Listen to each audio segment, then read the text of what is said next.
about.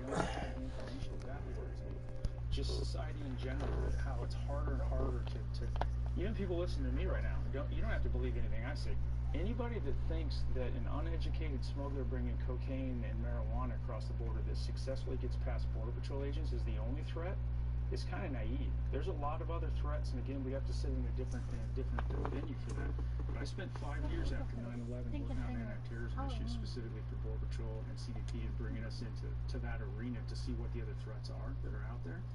And they're real. We're getting better every day to shut all that off and to put people's lives at risk in Kansas or Chicago or everywhere else. Because people along the border, they feel it, whether they're Democrats or Republicans, they are passionate about this issue. Correct. But you're saying it should affect every state. Yeah, people watching this right now, I think so many of them look at it and see that's What we got going on here? They're not staying there. And those 400,000 people that avoided arrest, they clearly didn't stay at the border. They might be living down the street from you. Who are they? What's the threat? I just can't tell you that because we didn't interact with them. But I can tell you, the Border Patrol arrested over 10,000 criminal aliens last year out of the people that they came in contact with. The other thing that gets missed sometimes, that means they've been in the U.S. before and committed a crime. There's no global database that says what crimes these people committed in Syria or Nicaragua or Honduras at all. So those 10,000 are only people that have been here before and committed a crime.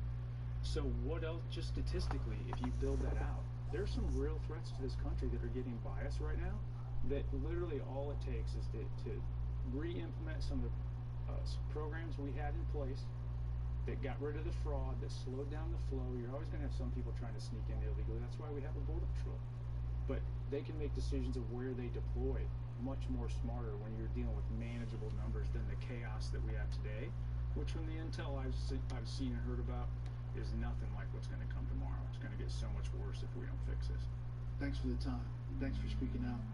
Mike, I'll send it back to you. Fascinating interview. Thanks, Brett. Up next, could President Biden's sinking popularity take down other Democrats?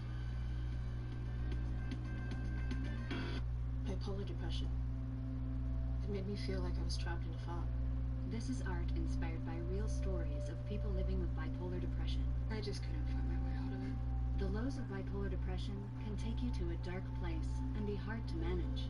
Latuda could make a real difference in your symptoms. Latuda was proven to significantly reduce bipolar depression symptoms, and in clinical studies had no substantial impact on weight.